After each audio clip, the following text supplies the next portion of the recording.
Good evening, everyone. I'll call the meeting to order. And I'll ask for adoption of the regular monthly meeting held October 16th. So motion to adopt those minutes, please.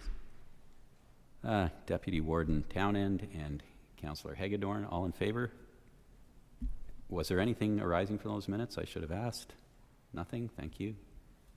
Could I get a motion to approve the agenda, please? Councillor Davison, Councillor Calver, all in favor? That's carried. Thank you. Any disclosure of pecuniary interest and the general nature thereof? None declared. Warden's report. Could I get a motion to receive the Warden's report, please? Councillor Fritsch. Deputy Warden Townend. I should point out that Councillor Richardson attended the Remembrance Day service on my behalf, and I thank him for that. I was feeling a bit under the weather. I was improving, but I thought standing potentially in drizzle for half an hour wasn't a good idea, because this time last year I got pneumonia from doing something like that. So thanks a lot, Terry. Matters for consideration. Number one is the 2025 Roma delegations. And the motion is that this staff report on delegations be received, and does council wish to request any delegations with ministers or parliamentary assistance at the Roma conference? Anyone? No burning questions for the ministers? In that case, can someone please move the report be noted and received? Councillor Davison, Councillor Richardson, all in favor? That's carried. Thank you. Our strategic planning update. This is a very thorough report. The motion would be that it be noted and received. The directors have provided the 6-month update to council for strategic plan actions. Has anyone got any comments or questions on the strat plan report? Nothing at this time. Can I get a motion to note and receive that report, please? Councillor Hogg and Councillor Fritsch, all in favor? It's carried. Thank you. Future libraries. Mr. Paul, did you want to give us a summary of this or highlight anything that you wish to? Sure, yeah, I'd be happy to just do a quick summary as well. So what we have in front of you is really a high level, just overview of what total construction costs and build costs would be for 2 new libraries. Really wanted to bring this to your attention, specifically when we're looking at strategic priorities for council, which was capital strategies moving forward, and with a few other items from ambulance bases to social housing. I thought it was timely to have these numbers in front of council as we start looking at the 2025 budget. Not that we're looking to include it in that budget, but certainly as we look at capital planning, that would be the ultimate goal. So what you have in front of you is some updated pricing that we received from Venton Group. They were the architectural firm that did work for us in 2020, and it was presented to council in 2022. Just some renderings and some overall costs. And when it's all said and done, we're looking at approximately $12.1 million per library branch, one in Amherstview, one in Napanee. And that cost would include some of the soft costs, such as furniture costs, equipment fit up within the facilities, as well as the architectural fees and engineering fees, and all of that would be combined to get that amount to $12.1 million. So in the financial impact section, we've just really provided an overview of what it would be on an annual cost over 25 years. So for the Amherstview Library, the financial impact would be $1,090,000 approximately. And for the Napanee location, I'd be looking at about $1.141 for that location per year. So I'd be happy to answer any questions with regards to that. And as I indicated, this is really just a high-level overview to bring this back to your attention as we move forward with capital planning in the future. Thank you. Thank you, Stephen. Any questions or comments for Mr. Paul at this point? Could I get a motion to receive that report then, please? Councillor Hagedorn, Councillor Calver, all in favor? Carried. Thank you. Item 4, our Industrial Community Improvement Plan Agreement. Again, Mr. Paul. Okay, thanks. So there's a bylaw attached to this agenda to sign an agreement which would be between the County of Lennox, Addington, and Loyalist Township. We're all aware of the tax incremental grant program that's in place in Loyalist, and as well as in Napanee and Stone Mills. This pertains to the Latham project. So currently, Loyalist Township and Latham are finalizing an agreement between those two parties. Once that's completed, we would have an agreement signed between the county and Loyalist Township, and this would allow the flow of dollars on the tax grant over the 4-year period. Because the mechanics of a tax incremental grant from the county is that we would pay Loyalist Township directly, and then they would pay Latham Pools from the funds that we provided to Loyalist Township. So, and hence is why we have this agreement. Thank you, Stephen. Any comments, questions on this agreement? It's something we've already dealt with, so can I get a mover and seconder for that, please? Councillor Fritsch, Councillor Calver, all in favor? That's carried. Thank you. And number 5 is Stephen again, Naturally LNA Activation Program. Okay, last one for me. So as you're aware, there are activation programs going for a number of years where we have $40,000 that's split evenly amongst our 4 municipalities, $10,000 per.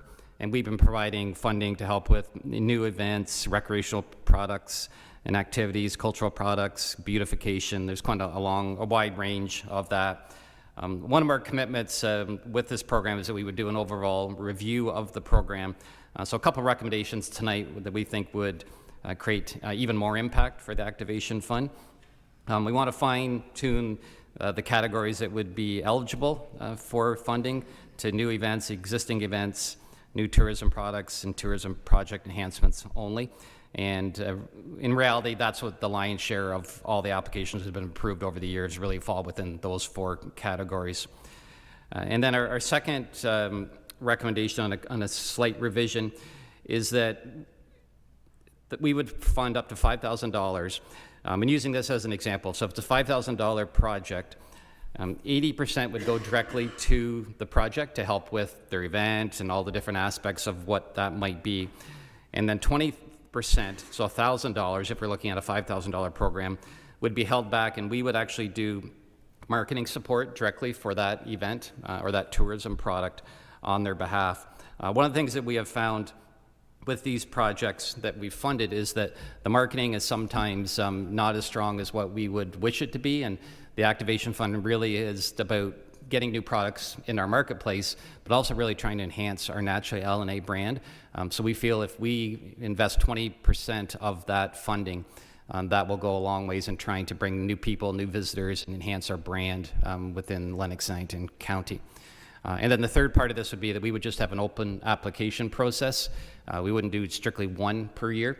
We would ask that all applications are submitted at least 3 months prior to the event or the product launch, and then from there we would go until the $40,000 is depleted, or if we have money left over, we'd roll that into the following year as well. So I'd be happy to answer any questions with regards to those recommendations. Questions or comments for Stephen on this? Yes, Councillor Hagedorn. Thank you, Warden, through you. When the applications are received, are they forwarded to the lower tiers to ensure that the businesses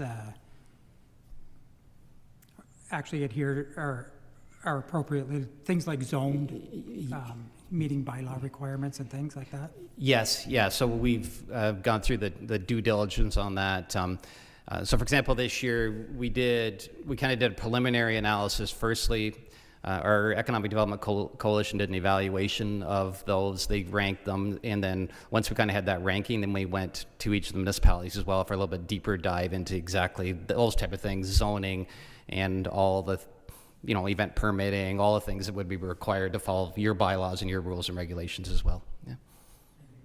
Thank you. Anyone else? Yes, Councillor Fritsch. Yes, through you, Mr. Warden. Yeah, Stephen, historically, the funds have been divided equally between all the lower tiers. And I know in Addington Highlands, it's certainly been a challenge some years, just because of our population is not as large as the other lower tiers. A challenge to get enough applications. Sometimes some years it's worked out, some years it hasn't. Is the go forward plan still to divide it equally, or is it just to work through the 40,000? No, it'd still be divided equally, so $10,000 per. Yeah. Okay, thank you. Thank you. Anyone else? I think those refinements are good. The marketing one in particular, that's pretty critical. So we need a mover to note and receive, and to move that the activation program be revised by narrowing the project focus, providing dedicated marketing support, and offering a continuous intake period. Can I get a mover and seconder for that, please? Councillor Davis and Councillor Hogg, all in favor? Carried. Thank you. Item 6, financial assistance eligibility, in response to some questions from previous sessions. Ms. Tenier, did you wish to highlight anything in this, or? Thank you, Mr. Warden. I don't have a lot to add to this report.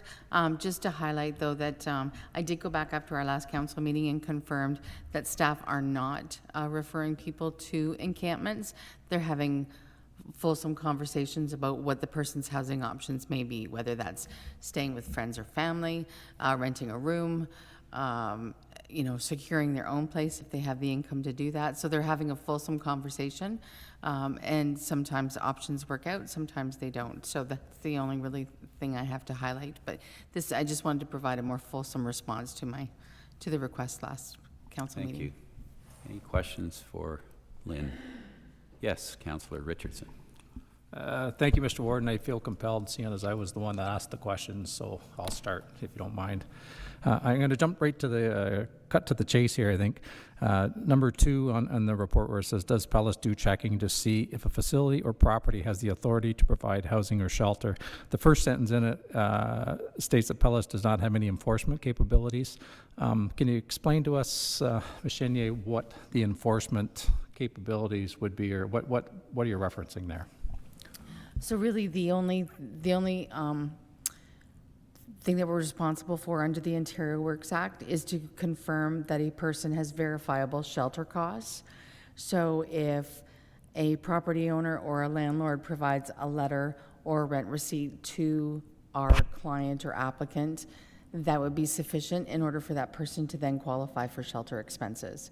So we have no enforcement for bylaw, whether something is legal or not legal.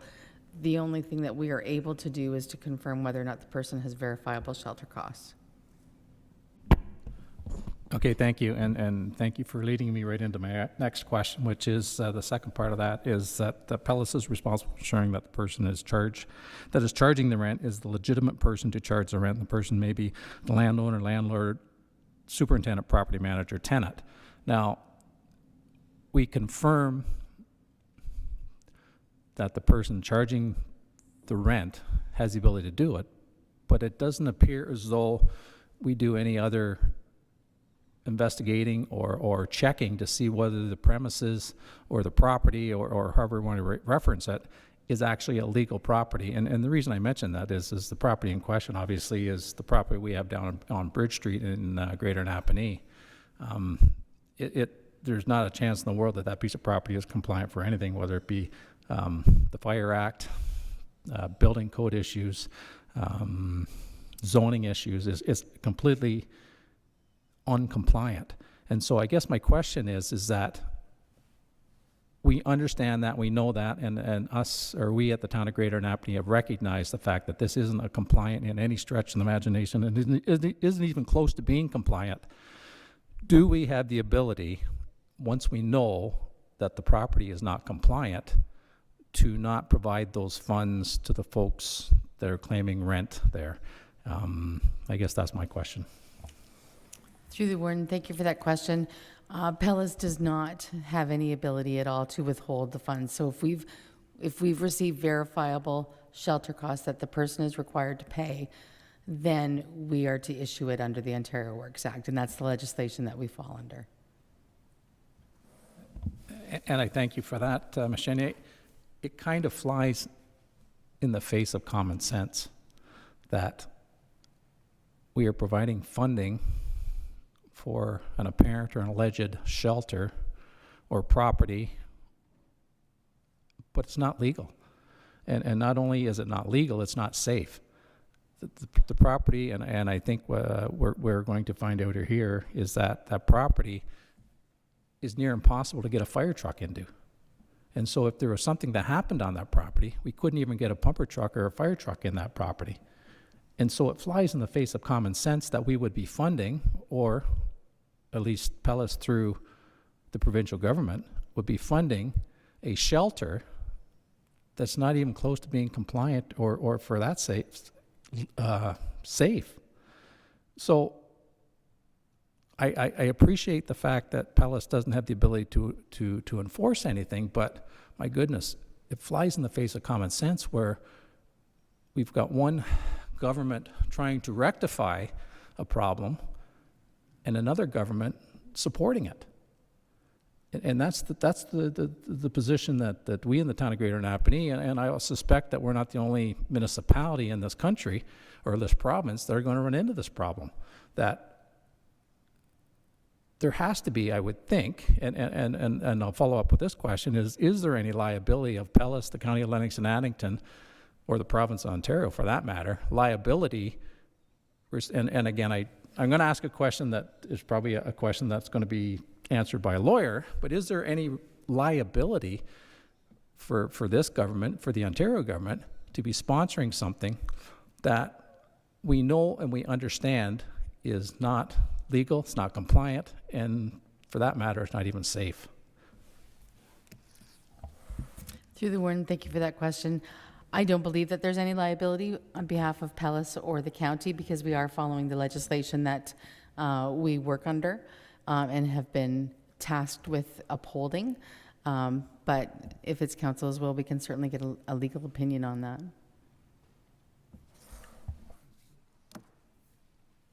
It would be my opinion that we should have some form of legal opinion on it because, again, in the face of common sense, it doesn't make any sense that we, as a representative of the province of Ontario, are funding housing or sheltering on a piece of property that is really nowhere near being compliant and without an extremely severe investment by the property owner won't be compliant in the foreseeable future. So I guess my opinion is that should we get it or I would suggest we do get an opinion on it as to whether what we're doing here is puts us at jeopardy or puts the taxpayer at jeopardy within the County of Lennox and Addington, I guess. So are you prepared to make a motion then, Councillor Richardson, or Yeah. how do you want to proceed? I will make that motion, Mr. Warden, that we seek a legal opinion on the funding of non-compliant property or shelter with funds represented or paid by the province of Ontario through Pellis or the County of Lennox and Addington. I hope, Madam Clerk, that that makes sense.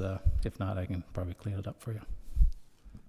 Okay, I have a motion on the floor. Is there a seconder for that motion? Councillor Hagedorn, any further discussion? All in favor? Oh, sorry, Councillor Fritsch, go ahead. Just trying to think on the fly. So I have a question because funds are also used to subsidize housing right across the county. And you could be a person being subsidized, but you are in a building, a home, an apartment that by no means is compliant. It could be very unsafe. It may be quite substandard in some cases. So are you thinking the question is a broad question, or are you being more specific to the situation here in Napanee? If I may, Mr. Warden? Go ahead. I'm specific to the question in Napanee, not being naive enough to think that there isn't a broader question. And I mean, we at the town of Greater Napanee also had an incident on John Street which contained transitional housing, I guess. So I'll use the example on Bridge Street to be specific. However, I think it is also not specific to a number of other properties and properties we may or may not even know, I'll be quite honest with you, Councillor Fritz. So it's not just specific to that property, although that's a good example. And in my thinking is that it is probably more well spread and not just necessarily in this county, but probably throughout other counties across the province, so. Okay, any other concerns? Yes, Councillor Hagedorn. I'll just clarify, as a seconder, I'll just clarify what my thoughts were. That's a great example of why this is needed, but I was looking at it more on the broader area, including the whole county, and there are going to be nuances where somebody's living with a relative but paying rent, and it's in a home, it's not a commercial business, and I see that as a little different situation where if it's basically being used as a commercial business, then it should be an established commercial businesses and have all the safety features that a commercial does, or like a rental property. So it's kind of a question that I think, as the lawyer asks more questions, it may come down to a point where we just say, okay, that's as far as we can go, because we're not looking to actually check the parent's house where they're renting the room from, or the family member. But if it's an established business or someplace that's doing it as a source of income for the property, then I think that it's a very valid question. And I'm not sure if that was the intent of the mover. As a seconder, I just wanted to clarify what my thoughts were. Well, it will open up a whole range of considerations, so all of which are valid concerns. Anyone else? We have a motion on the floor. All in favor? That's carried. Thank you.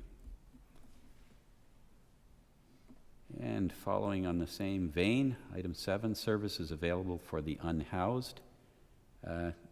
Director Chenier, again. Thank you, Mr. Warden. Through you to council. This report really was to identify the number of initiatives that PELIS operates and supports for people who are unhoused or precariously housed. So just to list a few, and I won't go into detail, transitional housing, housing assistance to keep people housed or to secure housing. We support community outreach services, including mental health and addictions, food security programs, warming centers, those kinds of things. We also support a small motel program when needed through the wintertime, when other housing options are not appropriate for the person or family. Just to highlight too, because there may be some questions in that, we have successfully solved housing for 31 people. That doesn't mean we've solved housing on a broad scale. It's literally for those 31 people. So those 31 people at some point in time were either completely unhoused or precariously housed, moved through into their transitional housing program, received supports throughout their stay in that transitional housing program, and have now moved on to permanent housing and are no longer considered unhoused or precariously housed. So for that 31 people, that's a significant change in their circumstances that really proves that the program is working. PELIS also operates the by name list, which is a list of people by name so that we know are homeless or precariously housed and have consented to work with staff to connect to resources, to receive supports, and hopefully move through the housing continuum. And the bottom section is around funding, and I can expand on it a little bit more. So the social housing, the numbers in that, which is municipal funding, that is all to support the rent geared to income housing units. So it's property services staff doing unit turnovers, it's painting, it's fridge replacements, cupboard replacements, all those kinds of things. And it's also for PELIS staff to administer landlord-tenant board hearings, tenant relations officers to work with tenants to be compliant, chase arrears, all those kinds of things. And then there's the capital component, which are the larger repair items such as roofs, windows, doors, those kinds of things. And that is all municipal funding directly from our local taxpayer in the county. The nonprofit housing provider operational funding, so we support 5 nonprofit housing providers throughout the county and within Prince Edward County as well, and that is also municipally operated, and that's to support their operations to continue to be able to provide rent geared to income housing. The Ontario Priority Housing Initiative is provincial funding of $351,000. That goes to capital repairs for nonprofits, as well as the Ontario Renovates program. The Canada Ontario Community Housing Initiative, that again is also for capital repairs to not only the local housing corporation units, but also to the nonprofit units. The Homelessness Prevention Program, that is provincial funding, and that is the funding that we use to support the services for unhoused individuals. So that's the transitional housing program, the warming centers, the community support, outreach support services, all of those things. And then we also have municipal funding to contribute to reserves to build up over time to help hopefully be able to expand and increase the number of rank year 2 income units and affordable housing units. So there's Pellis, which is Prince Edward, Lennox, and Addington. It's $50,000 per year. Then there's a Lennox and Addington specific pot of money of $50,000 a year. And then there's also the Pellis rent supplements. So those are rent supplements that are funded by municipal funding for Pellis in both counties. So that's a breakdown of those. And I'd be happy to answer any questions that council may have. Thank you. Lynn, any questions or comments on this report? Yes, Councillor Richardson. Thank you, Mr. Warden. And I guess I should have prefaced my last comments is that I think we all realize that we're fighting way under our weight with respect to this homelessness, and there's no one group or no one organization that can solve it. So, and I apologize for not bringing that to the attention of everyone to start with. But my concerns with respect to this is that in the report it mentions that there are 58 people that are on a do not book list. Of those 58 people, are those 58 people contained still within the by name list? Because according to the report, there are 70 from Lennox and Addington, and all 70 are in the of the unhoused people are staying in Lennox, Addington, or are in the town of Greater Napanee. So all 70 are in the, but there's 58 people that are on the do not book list. Are that 58 out of that 70? Thanks for that question. I cannot confirm that because I don't think we compare one list to the other. So that 58 people on that do not book list are people that we've had over time for many, many years. So those people may or may not still be unhoused. They may or not still be in our municipality, those kinds of things. Okay, thank you. And I guess the other question that is probably the more important question is that if we can't get them into a motel for the night, are they even housable, I guess is the concerning question. It would seem to me that to get somebody into a room overnight so that they don't freeze to death, the bar wouldn't be that high, but quite evidently it's high enough that there's 58 people that can't go into motel rooms. And if they can't go into motel rooms overnight, are they housable? And what's the plan going forward for these folks that would appear on the surface, I guess for the better lack of word, are unhousable? And I mean, I think we all know where they sort of end up, and they sort of end up in the parks and the streets of the town of Greater Napanee. So is there a plan to try and deal with those? And if there is, how do we deal with them, I guess? Thanks for that question. It's a challenge. So that do not book list is not a Pellis list. It's feedback that we've received from the local motels. So they have agreed to rent a room to them at some point in time in the past, and that could be 7 or 8 years ago, and had a bad experience with that person and no longer want them back. So that person just stays on that list because that hotel is not willing to have them back and are not willing to give them a second chance. So for anyone who does approach us who is on that list, we refer to the warming center. We have that conversation about, do you have any friends? Do you have any family that you're able to stay with for the night? You know, are you local to this area? Do you have supports here or somewhere else? What's your source of income? Do you have enough money that you're able to rent a room? And then we try and help them to secure the room if they do. We do have those fulsome conversations. Not everyone will take us up on those conversations or options. So as an example, someone may have a pet and, well, I could go stay at my mom's, but I can't take my dog, so I'm not going there. So, you know, there is an option if the person wanted to take that option. It doesn't mean that they're unhousable. It's just that there's something that's preventing them from maybe accepting that option that's available to them. Okay, and I guess so it screams the question that of those 58, it could be a guy that's down here for a hockey tournament that gets drunk and breaks something, and the motel says, hey, you're not allowed to back here anymore. But would that person necessarily come to your attention as one of the 58 that's on the do not book list? No, that person would not come to our attention. So generally, when we rent the motel room, and the motel room is rented in Pellis's name. So if we put me there for that night and I cause a ruckus, or I'm too loud, or I cause damage, the feedback would then be to the caseworker that, hey, you housed Lynn here last night, we're not taking her back under any circumstances. So, but if it was just a person driving by here for a hockey tournament, we would not be aware of them.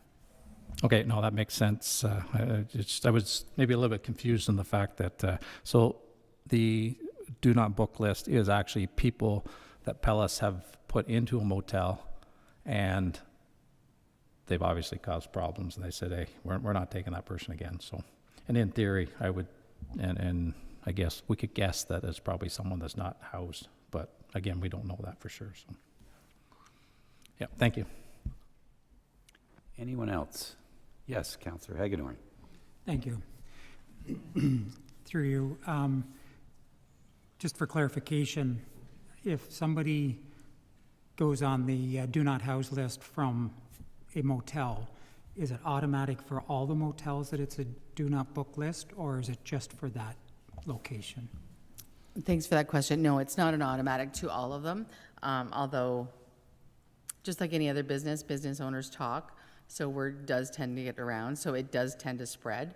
But oftentimes, if we know they can't go to the Comfort Inn, we'll maybe call a different hotel for this person, and they may or may not say yes based on their experience.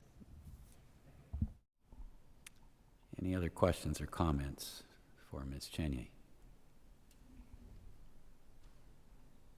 It's that final chart on that report is interesting. I didn't realize that we are actually covering more than half of the funding for these various programs out of the local tax base. So I just need a motion to receive that report. Deputy Warden Townend, Councillor Calver, all in favor? Carried. Thank you. GIS Advisory Committee. This will be Mr. Wager, and I should have said at the start that this is not Brenda Orchard. Brenda is away on a family matter, so Chris has taken his position to my right, and will address some of the things that Brenda may have addressed, but this one is right up Chris's alley. Go ahead, Chris. Yes, thank you. Through you, Mr. Chair. So this request is coming from our GIS strategic planning meeting we had. We had a kickoff meeting a little over a month ago. We had involvement from all 4 local municipalities. We had some great conversations about where we're at, where we need to be, and some discussions about communication. And from that, the request came basically from what we have set up with our technical advisory committee. Our GIS group and our folks, our staff there would like the same setup or the same style of committee, so that they can have communication about legislation change, and that way staff is getting the same message and they can talk about what's the best approach, so we have a continuity across the county and with the lower tier municipalities, so that improves or we can look at having the same level of service for our residents, and then our councils are also getting the same message as well. So yeah, the request is to have county council grant or create a GIS advisory committee. I'd be happy to answer any questions should council have any. Questions for Mr. Wager? Comments? In that case, I need a motion to receive and to approve, to direct staff to establish a GIS advisory committee. Councillor Fritsch, Councillor Hagedorn, all in favor? That's carried. Thank you. And Mr. Wager, you're up again for early tender requests. Thank you, Mr. Chair. Through you again. I come to council requesting, with this report once a year, requesting early tender, primarily for our hot mix, our annual hot mix program. In addition, lately we've been asking for vehicles just due to timing requirements, and actually this time of year, there's a lot of rebates and discounts for vehicles. It's a cheaper time of the year to purchase vehicles. So in addition to the annual hot mix program, which is on County Road 6 and County Road 4, please see the attached map. We're looking to replace 2 vehicles in property. Staff's also requesting an additional vehicle in property as well as an additional vehicle in roads and bridges. So the additional vehicle in property is just due to additional demands as well as increased efficiency. Currently, we still have staff driving other staff around and picking them up later on and moving them from unit to unit as we're working on the social housing units, and having an additional vehicle will greatly improve efficiency. Similarly, Roads and Bridges Department, there's 7 staff members throughout the year that are currently sharing 2 vehicles, and if you look at the purchase of a vehicle and the annual operation costs, we're currently spending more in that in compensation for kilometers to staff for the use of their personal vehicles.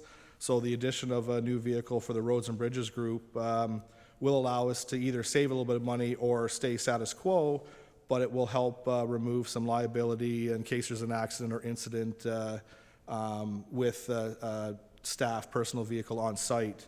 Further to that, now that we're doing our own contract administration, we're not requesting field offices, and the contractors aren't using field offices, which would allow us to kind of share a spot for a computer and to set up and do our paperwork.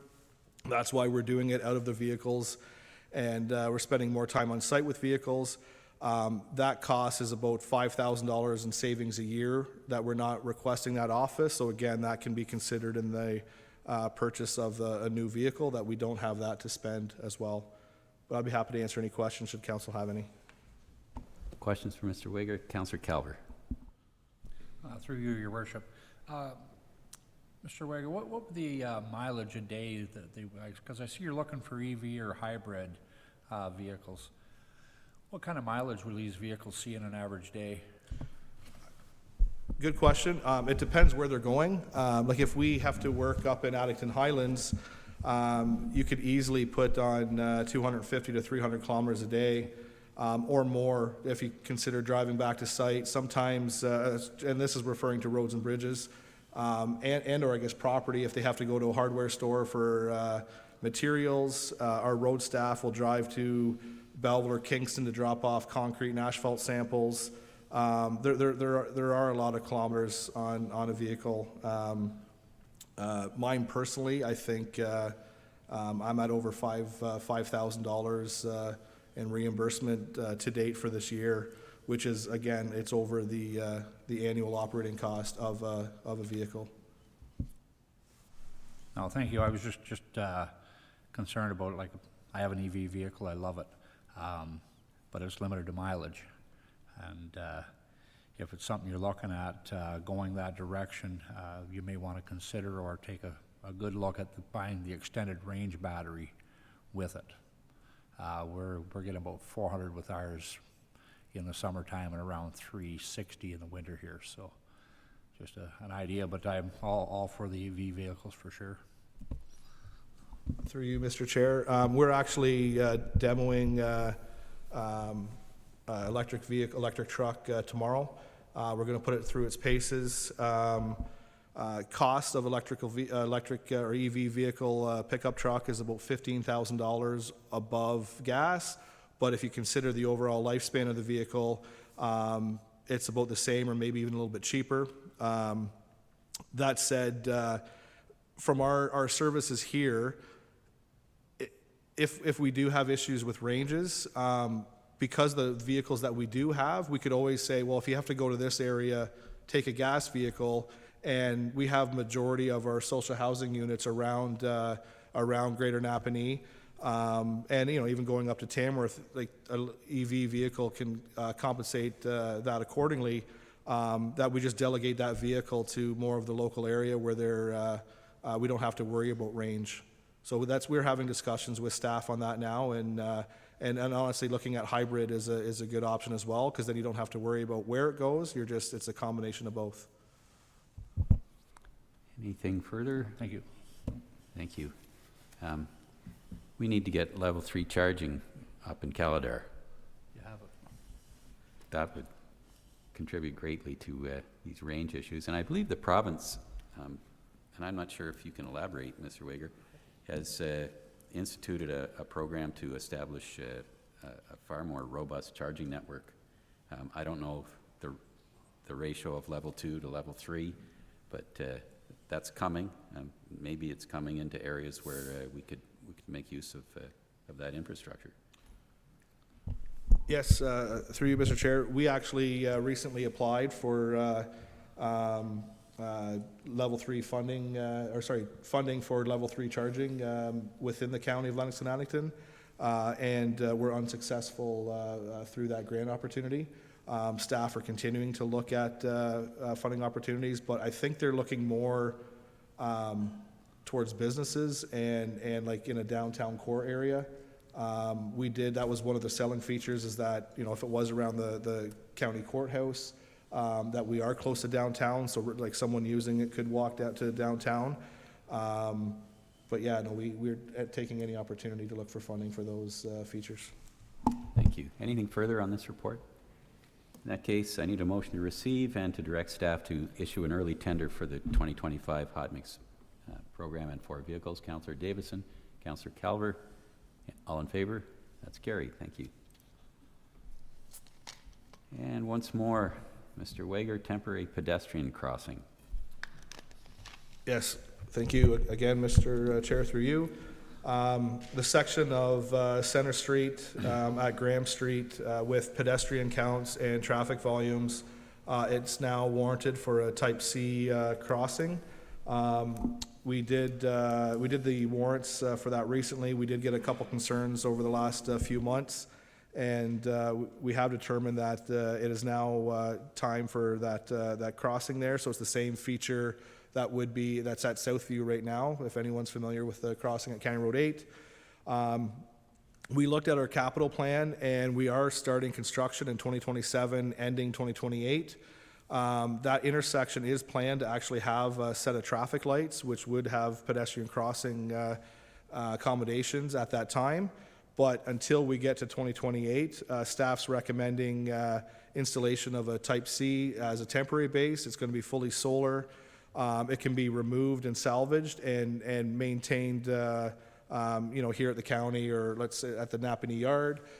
Should there be another county road or even a municipal road that reaches warrants that we could use at a later date. So it's really not a waste of money. It's just installing it and then putting it off to the side until there's another opportunity to reinstall it somewhere else.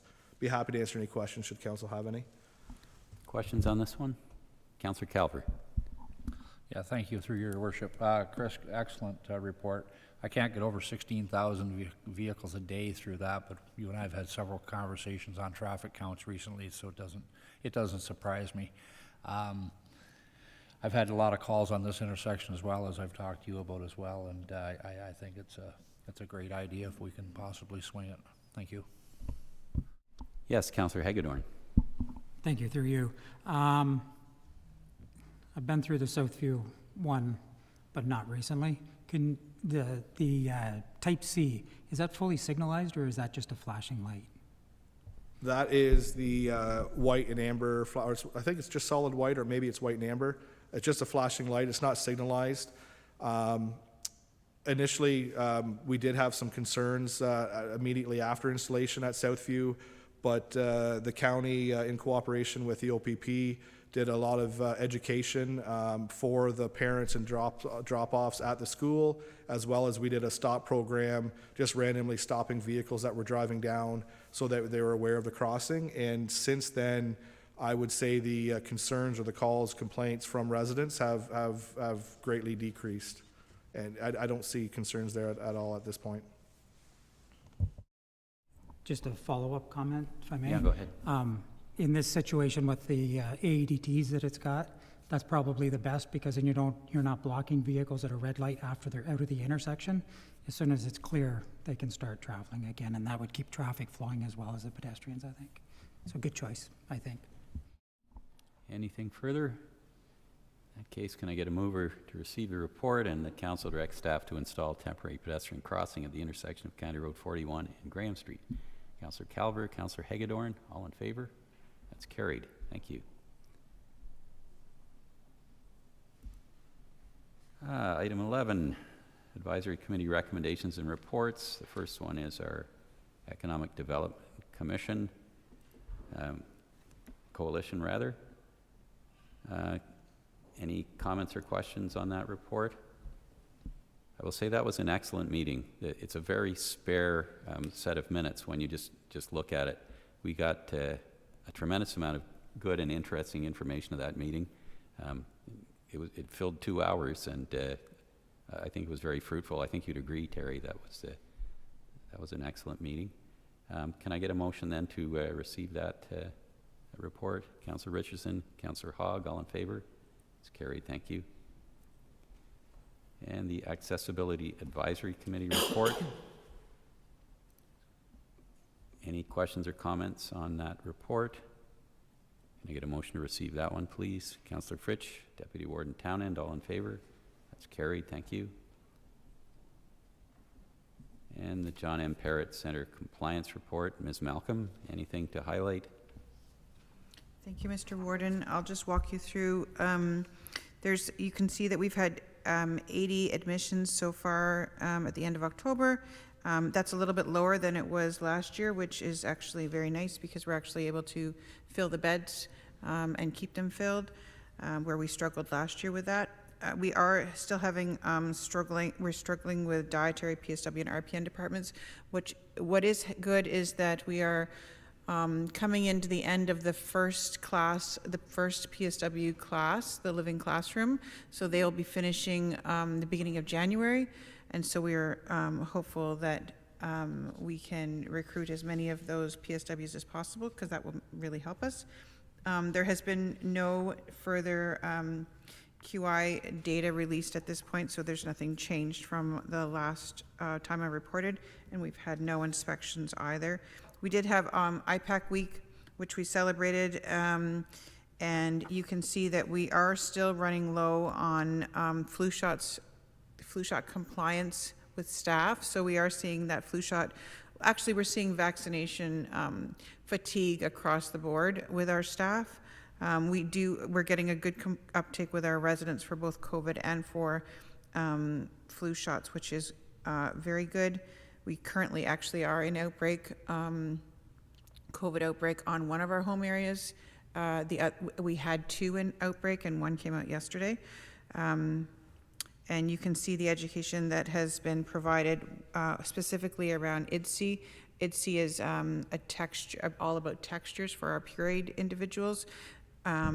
And modified textures, and this is something that is of particular interest with our family council, and so this was where this training has spurred, and we'll be reporting back to our family council. And that's all. Happy to take any questions. Any questions for Ms. Malcolm? I just one. I can sort of imagine what a shortage of PSWs and RPN might lead to. What's shortage of dietary staff? What effect is? Give me an example of what sort of problem that's causing you. Are you back in the kitchen again? So I've been on the floor serving. Okay. Yes, but I have not been cooking, so that's good. I have had food service supervisor. She has had to go in and do some cooking. So it largely is affecting our dietary service, like the actual meal service to the residents. So we do have some cross-trained PSWs who have been in dietary, and we are utilizing them on occasion when necessary. But definitely, it's just I'm not sure what the struggle is or why we're having such a hard time. And we're not unique, so which was good to hear, kind of. Thanks, Angela. Can I get a motion to receive that compliance report, please? Councillor Calvert, Councillor Fritsch, all in favor? That's carried. Thank you. Any committee reports by members of council? Anyone want to bring anything forward from another committee that they're on? Nothing. County Department activity reports. We'll go through these. The first one is the administration report. Are you sort of covering for Brenda here, Chris? I am, through you. I'll try to answer any questions that I can. If not, I can always bring something back to council at a later date. Thank you. Any questions on administration? Nothing. Financial services, Mr. Day. Through you, Mr. Warden. The one thing I do want to mention is unfortunately the financial statements have been delayed for 2023, mainly due to the new accounting standards of the asset retirement obligation. But I'm happy to answer any other questions that council may have. Questions for Mr. Day? What are those new standards, Mr. Day? So the main one is asset retirement obligations, which municipalities are forced to set up a liability for any maybe environmental concerns on any cleanup for some of our properties or any equipment that we have. One good thing is we're not exposed too much. There's just because some old asbestos in some of the buildings, but so there's just a liability that has to be set up on the books in that regard. And then there's a new credit risk analysis that will be presented in the statements for receivable balances. And from my understanding, there has been a delay in some other municipalities as well. I see. So some of these would be analogous to the sort of liability that we have with waste disposal sites when they're closed, that type of thing. Through you, Mr. Warden, exactly. That's the same type of situation. Thank you. Okay, where am I at here? Social services, Ms. Chenier. Thank you, Mr. Warden. Just a couple of highlights on my activity report. So Children's Services was happy to be able to provide some assistance to ECEs, early childhood education workers, in the terms of an outdoor clothing allowance. And this is really seen as a workforce retention strategy. The other highlight is that Pellis was once again able to offer one-time childcare fee subsidy for families in 2024. So for the months of November and December, there will be no parent fees. So that's a big savings to parents, especially at this time of year, and definitely brings childcare more into the more affordable range again. The only other thing I would like to add, which is not included in this report, it was actually included in a separate report at last month's council regarding the expansion of the centralized intake for Ontario Works Assistance. In that report, it indicated that there was 10 pilot sites which began October 1st, and that the rest of the province would go live in 2025. Pellis was notified on Monday that we're actually going to be going live on December 16th. So we have 4 weeks notice to prepare for that implementation. It's not a huge change to business services. However, it does expand the centralized intake to us and 7 other municipalities within the 4 weeks. So I just wanted to highlight that for council as well, because that's very new information. And I'd be happy to answer any questions. Thanks, Lynn. Any questions for Ms. Chenier? Which brings us to Community and Development Services, Mr. Paul. Okay, just a couple things to highlight. In October, we hosted an author reading and meet and greet. It was Robert Rottenberg, who's a mystery writer, but he's a top criminal lawyer in Toronto, and we hosted it right here in this room, which we thought was fitting to have a criminal lawyer in the courtroom. So we had it set up for that and had over 50 people that attended. Coming up at the museum, but specifically, the McPherson House. So the team at the museum has organized what's called a house guest. So it's an immersive kind of room-by-room play that will travel through the house during the holiday season. So that's kicking off November 29th, and it's also happening on the 6th and 13th. So we have actors from the School of Drama and Music at Queen's, which is helping us out with that. And then one other note, the RFP for the agricultural land study, it closes on November 29th, so we'll be getting the results from that and bringing our local municipality working group together to do an evaluation, and hope to have a recommendation back to council on a consulting team by January for that project. Thank you. Thanks, Mr. Paul. Any questions for Stephen? Which brings us to long-term care services. Ms. Malcolm. Thank you, Mr. Warden. The only thing that I will highlight is the Lennox Ladies Auxiliary is hosting their annual bazaar on Friday. It's from 9 till 1, and we would love to see you there. Happy to take any questions. Any questions for Angela? Moving on then to emergency services, and Rob, you're here in place of Craig Jones, I take it. Thank you, Mr. Warden, and I don't have anything to add to the report that's before you, but I would be happy to answer any questions council may have, or pass them on to Chief Jones. Thank you. Any questions on emergency services? You're off the hook. Thank you. Human Resources, Ms. McGarvey. Thank you, Mr. Warden. I just wanted to highlight, I did leave a package for each member of council today, and it is your collection of cards from our Art is Ageless program, which is cards featuring art from our residents at the John and Parrott Center and children in our child care programs. This is a second volume, and so please use as you wish. And then the other thing I wanted to highlight is just a special thank you to Buffy Whalen and Tara Bruce. They were the hosts for Take Your Kid to Work Day, and they did a great job highlighting the important work that our staff do and gave the students a really good idea of what it's like to work for the county. So thank you, and I'm happy to answer any questions council may have. Thank you. Any questions for Trina? Which brings us to Infrastructure Services, Mr. Wager. Yes, thank you, Mr. Chair. Through you, I'd just like to highlight that the Canada Road 23 roundabout at the intersection of Canada Road 23 and 6 is now substantially complete. There's a couple items such as the stamped concrete and flag poles that will be installed in 2025, but traffic is definitely moving a lot more steadily through there, and I want to say thanks to the contractor and our staff and township staff, because it's just a beautiful roundabout. It's one of our best that we've done so far. And I'd also like to congratulate and welcome Andrew Landsbergen to the department. He's the successful candidate for the full-time maintenance worker in property services. Happy to answer any questions should council have any. Questions for Mr. Wager? Yes, Councillor Calvert. Through you, Your Warden.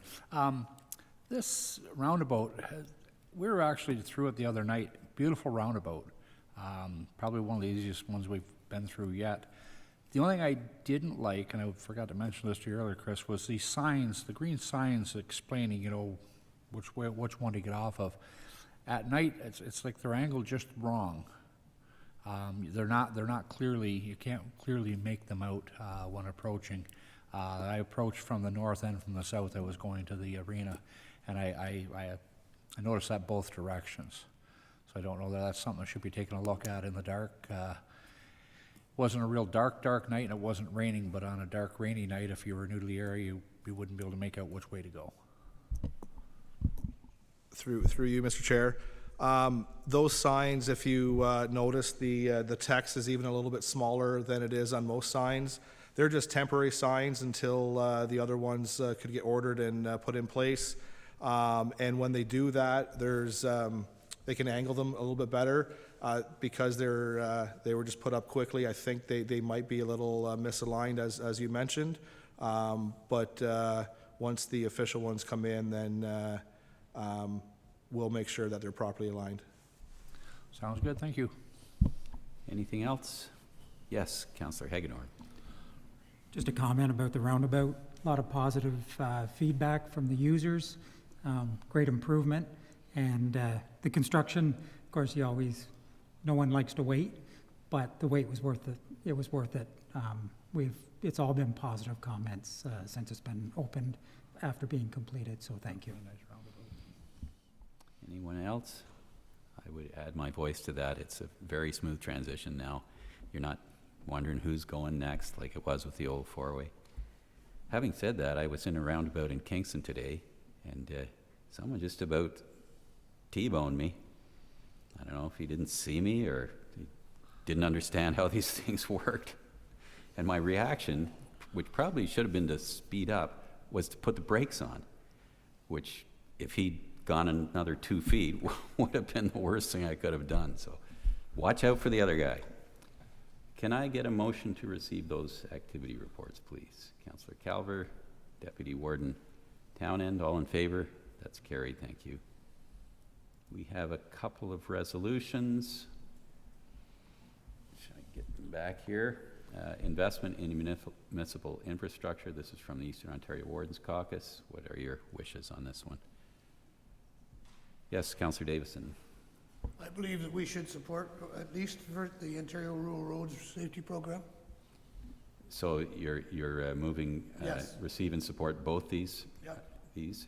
We can do it that way. Anyone support that motion? Deputy Warden Townend, all in favor? That's carried. Is that okay with you? We did them both okay? Don't want to cross you.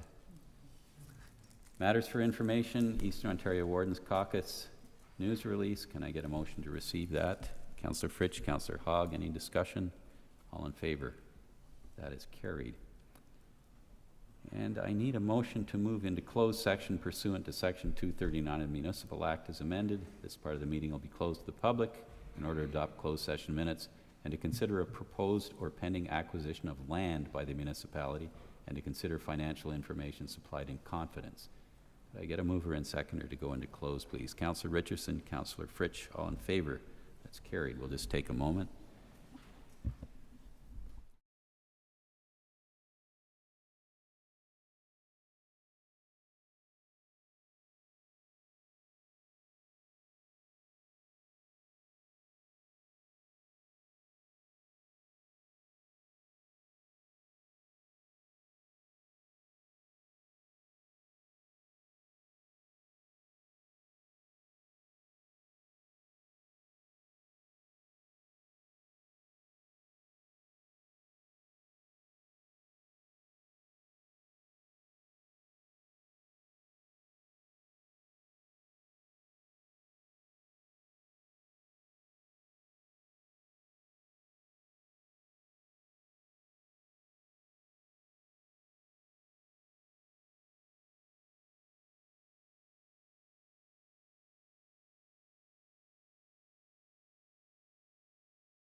I'll start over.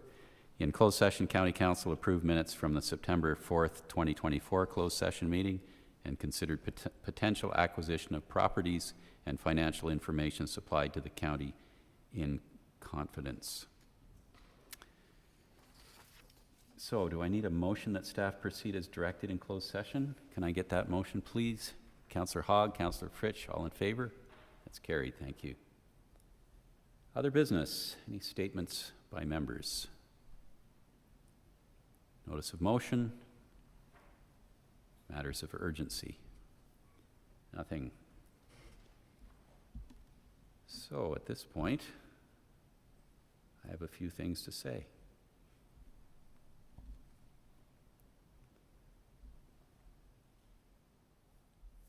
So it's been almost a year since I assumed this chair.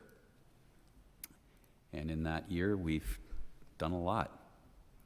Not particularly because I'm in this chair, but because we had an active staff and a supportive council.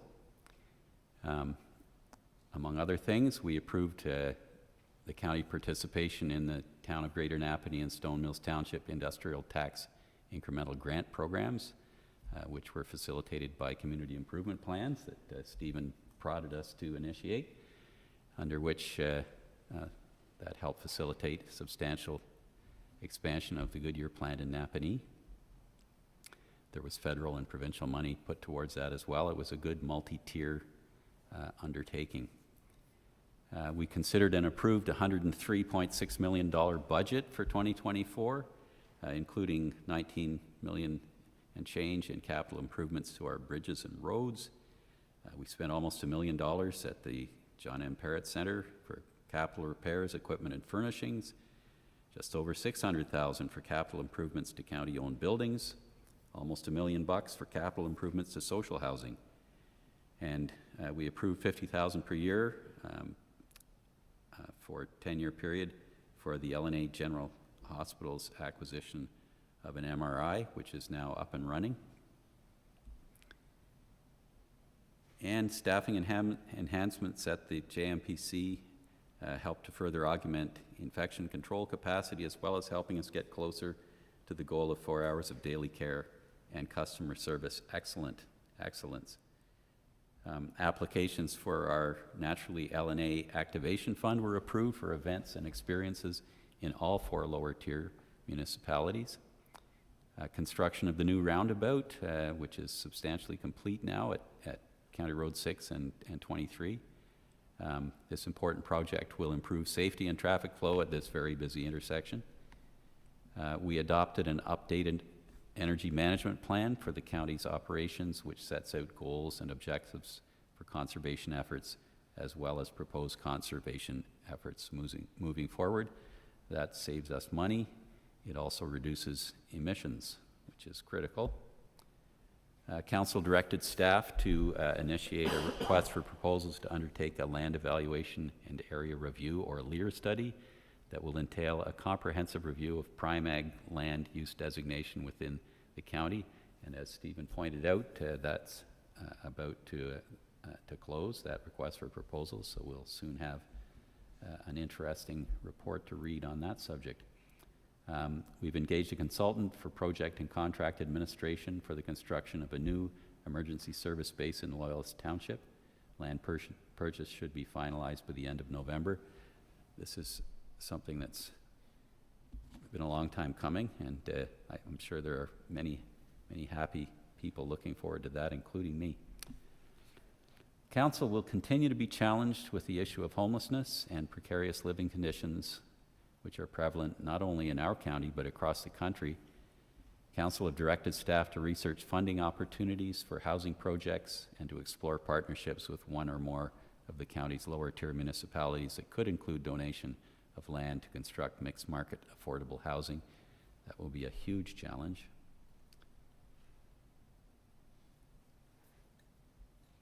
In regard to the Goodyear expansion, and that company has set a goal of net zero emissions by 2040, which is very ambitious. It's 10 years sooner than the country as a whole.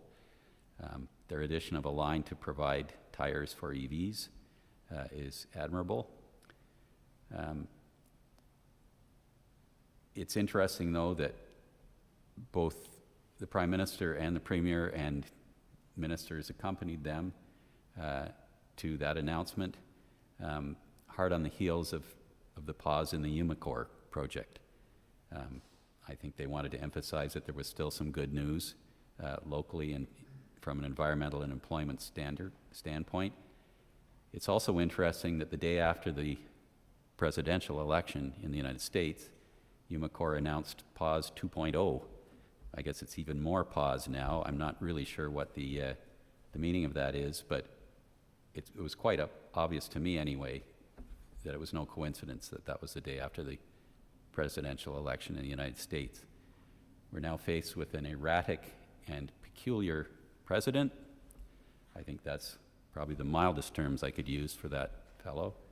And his effect on the North American economy is a great big unknown, but it's highly likely that things like electric vehicles and low emission technology will not be high on his list.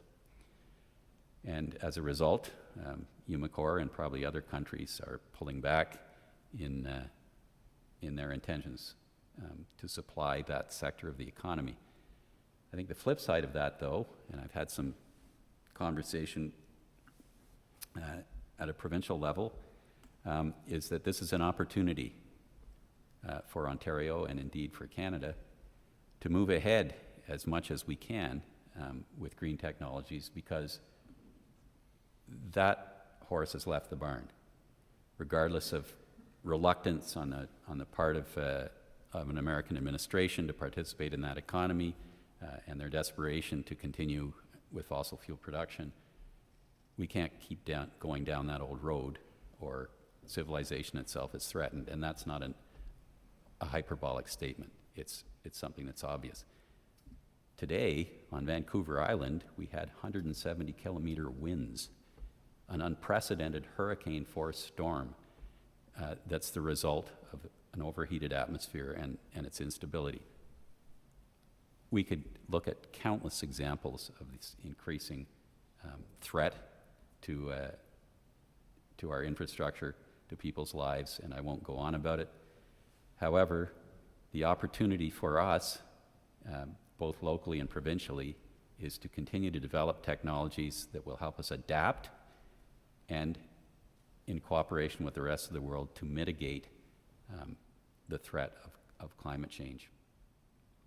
So that's a positive spin on a rather sobering event to our south. I'd also like to say what a pleasure it has been working with staff and council for the past year. Staff here are a cohesive unit. They're a creative bunch of people. I'm not here every day, but I assume they mostly get along all right. When they don't, I think they know how to resolve their differences. It's a pleasure to work in that atmosphere. And I'd also like to thank council for the collegial way we've managed various issues. We've had a few, I wouldn't say head-butting, but disagreements on certain issues at certain times, but we've always come through those discussions in a positive and collegial manner. And it's been a pleasure to work with all of you. And I thank you very much for your support.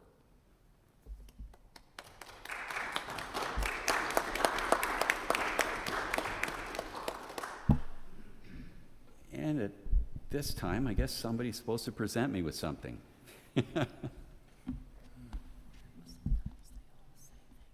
Oh, you don't have to say thank you. You don't have to do all that, unless you really have a burning need. Or you can criticize me at this point, actually. Warden Weiss, we won't be criticizing you. Thanks. Okay. We'd like to congratulate you, first of all, on your term as warden on the past year. We all know that the role of warden can be challenging at times and is always demanding of your time. We would like to thank you for your leadership and dedication over the past year. It is custom to present the warden with a gift of appreciation, and John has asked that in lieu of a gift, that a tree be planted here on the county courthouse grounds. John, I have a card of appreciation from staff and council. I'd like to present it to you for your term as warden as a memento. Thanks very much, Doug. Thanks, everyone. that's going to be a Freeman maple, and that's a type of maple tree I really love. You've probably seen a few of them around. They're green in the summer. They're a native species. They've just been selected for color. They're those ones that are just like a scarlet flame. There's a few planted up County Road 41 in a private residence near Selby that are starting to show up. And Chris informs me that there's one already planted out on the grounds here. So I'm very pleased to see that done. So thank you all. At this time, I'm going to, am I going to vacate the chair? No, I'm just going to turn it over to Tracy to call for nominations for the positions of warden for the year 2025. Nominations are now open for the position of warden for the year 2025. Councillor Hogg? Yeah, I wish to nominate Nathan Townsend for the position of warden of Lennox and Addington County for 2025. Nathan has served as the county's representative for KFN-LNA Public Health for the past 2 years and was also appointed to the board to serve on the Tri-Board Merger Committee established to develop a business case for merging the 3 health units in southeastern Ontario. Nathan was instrumental in developing the governance model for the proposed new board and for achieving the political consensus necessary to include it in the business case. Since the submission of the business case, the Tri-Board Merger Committee evolved into Southeast Transition Team, which is preparing for the new entity to come into existence in the first quarter of 2025. As part of the SETT, Nathan was appointed as the chair of the Bylaws Subcommittee responsible for developing the governance infrastructure of the new board. Nathan has also placed KLNA at key decision-making and policy tables, having been elected to the Rural Caucus of the Board of Directors of the Association of Municipalities of Ontario in a hotly contested election. This means Nathan also sits on the Board of Directors for the Rural Ontario Municipal Association. Nathan has also been able to raise a number of issues that affect not just the county, but lower tiers as well. He is continuously advocating and networking with other decision makers from around the province, including relevant ministers of the provincial government. As Deputy Warden, Nathan has attended numerous events representing the Warden and Lennox and Addington County, from staff, family appreciation, to LNA Chamber of Commerce Business Awards Gala. Along with the Warden, Nathan has also provided candid advice and support to senior staff. In addition, Nathan attended the Eastern Ontario Wardens Caucus 3-year strategic planning session in the spring of this year, becoming well acquainted with their particular advocacy work and building relationships with other upper-tier colleagues from our region. Nathan is poised to immediately assume a robust representative of LNA at EOWC and hit the ground running. When Nathan speaks, you know he has done his research and speaks with authority. It is with great pleasure that I nominate Nathan Townsend for the position of Warden of Lennox and Addington County for 2025. Do we have a seconder for that motion? Councillor Calver?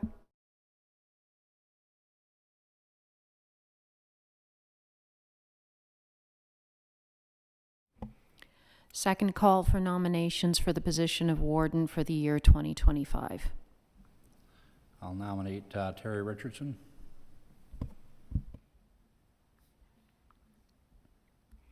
Do we have a seconder for that nomination? Councillor Davison.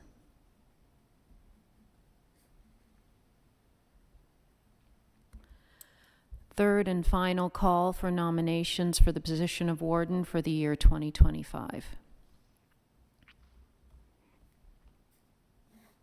Seeing none, nominations are now closed. According to our rules of procedure, the people nominated are able to speak at this point in the order they were nominated. So I will ask Deputy Warden Townend if you'd like to speak.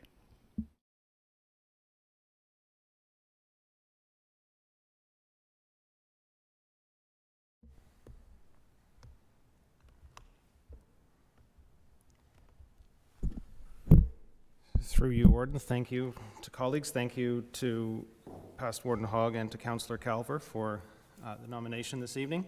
So it's incumbent on any candidate in any election to be able to communicate their desires and aspirations for the job. So if colleagues will indulge me, I'll describe why I aspire to be warden and what, if elected, I hope to leave as my mark on the job. Now, there is only so much one can reasonably promise to accomplish in a year, but I think I have an attainable vision that combines goals with some deliverable objectives, a sample of which I shall describe. My first goal, as alluded to in the comments of Councillor Hogg, my first goal is to augment the profile of Lennox and Addington County, not simply among our geographical neighbors, but more widely. We don't want to be just simply a sign on the 401 passing between Kingston and Toronto. In practical terms, I feel I am poised to make LNA's voice heard and represent us well more broadly. As a member of the board for both AMO and Roma, and if elected warden, a member also of EOWC, I would be an active participant at the major policy tables impacting our work at both the upper and lower tiers. Another goal is to inspire renewed commitment to unity and collaboration among our constituent municipalities, and our present political climate globally is not lost on me in making these comments. In many ways, we are blessed in our county because we don't have an unwieldy number of members on council, and I can say we're doubly benefited by the particular individuals around this table, who I'm always pleased to work with in a collaborative spirit. It's often said by any Reeves, deputy Reeves, mayors, deputy mayors who have been on council that county's always a real pleasure because our exchanges across this horseshoe are among friends, true friends, and colleagues with mutual respect and genuine camaraderie. But protectionism and self-interest are political toxins to which the municipal orders of government are not immune, and we can always do more to strengthen our bonds as one county. There are tangible initiatives to advance this work that I would propose to undertake as warden. For instance, our members of council at the lower tiers can always be engaged with greater attention. Much as we do with county council orientation, we can make available opportunities for lower tier council members to tour and familiarize themselves with county operations, seeing firsthand the work that we do. There's undoubtedly an information deficit among the electorate generally with regard to the work that government does, municipalities in particular, and how they operate and function, and I doubt any colleague would disagree or deny that that's the case. And then the problem is then compounded by the spread of misinformation which proliferates online in the public spaces of social media. Knowledge sharing and mutual understanding can start at home. And I would like to provide personal leadership in spearheading some initiatives to build greater appreciation among our lower tier councils for the work that we do. Indeed, the role of warden is in large measure akin to an ambassador of sorts with all that that entails, and I would propose, for instance, to put to council's consideration to reinstate the warden's dinner in my term. These occasions can seem a bit outdated to some, perhaps, but things like them, I regard their value in bringing into close quarters friends, community leaders, colleagues from across our county community that otherwise do not get the occasion to meet and discuss and, importantly, appreciate a sense of shared belonging to Lennox and Addington. So colleagues might rightly sense that coming together is a theme that runs across my vision for my potential term as warden. We are better and stronger together, and togetherness, unless consciously nurtured, is very easily lost. I submit to you that I have demonstrated leadership, able to achieve concrete steps to strengthen our sense of unity and togetherness, and I humbly offer professional, thoughtful leadership for the 2025 term of warden with great passion and energy for Lennox and Addington County, to which I've committed a great deal of my time and effort, particularly during my time in this past year as deputy warden, which has been indeed a privilege. So I simply ask you, colleagues, to place your trust in me and cast your vote for me for warden for 2025. Thank you, Mr. Warden. Councillor Richardson, if you wish to speak.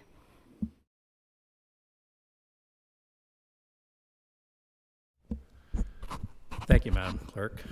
I'd like to start off by congratulating Deputy Warden Townsend for his nomination. It's a great honor not only just to be nominated. I'd like to thank Councillor Davidson and Councillor Calver for nominating me for this very important position. And I'd like to thank Warden Wise for your knowledge, your wisdom, and your leadership over the past year. For many of us around this table, this is our first kick at the can, first goal at the county council level. And your wisdom over the past 2 years, both as deputy warden and warden, have been invaluable to all of us. And I just wish to thank you. And I know that it's probably with a heavy heart that you'll step down, but rest assured that you did a very, very marvelous job of leading our municipality and our upper tier government here. So thank you. I've got a vast amount of knowledge, and I'm not going to go into that this evening. I've had a very successful career and well entrenched in a second career, of which I'm very passionate about. We've got some difficult times ahead of us. We've got some challenges, and the only way we're going to get through these challenges is to work together. We have to identify what those challenges are, and we have to communicate and work together to get through those things. My position as the head of council of the town of Greater Napanee, it's been a challenging 2 years, but we've made great strides, and I'm very proud of the strides that we've made. Very rarely, and I thank Mr. Warden for bringing it to our attention, we had the Prime Minister of Canada in this town. We had the Premier of Ontario here, along with handfuls of ministers from the provincial government, all very proud of our community, very proud of our county, and they want to invest here and they want to be here. And I think that's very important for not only each and every lower tier government, but for upper tier government, that we are successful, we are a good municipality, and geographically speaking, we have challenges. We're a long, straight municipality that, it'd be so much easier if we were within, 15 or 16 square miles, but we're not. And so we've got a municipality that geography alone shows that we have some challenges. But we have good people here, and we have good government, and we have good staff, and we can get through those challenges. I'd like to echo the words that we've already heard, that this council is a very knowledgeable council. This council is a very hard-working council. And it's been a pleasure to be here, and it would be an extreme pleasure to lead this council. I know that I've said this in the past, that there's 8 people sitting around this desk. Any one of them could sit in that chair and do a marvelous job. I'm confident of that. So I'm very proud to have been nominated, and I would thank each and every one of you for making my job much easier. And I look forward to the next 2 years. We've got a lot of work to do. We've got a lot of ground to cover. We've covered a lot of ground, and I know that with the people that surround us here will make us a very successful government, will make us a successful municipality, and we are going to rise above many, many of those that are in the province. So once again, thank you.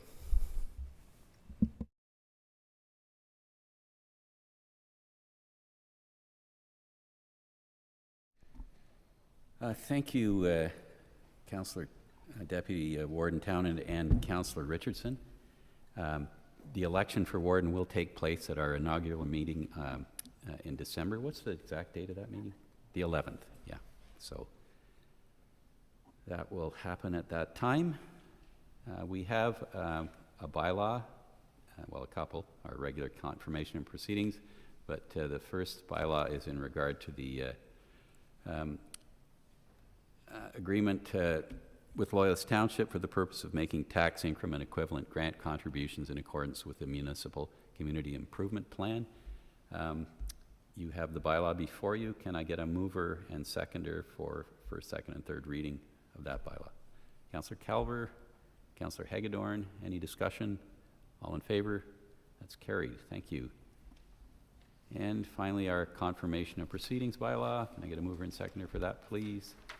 Councillor Fritsch. Get those hands up. Councillor Richardson. All in favor? That's carried. And a motion to adjourn, please. Councillor Davison, Councillor Hogg, all in favor? That's carried. Thanks very much.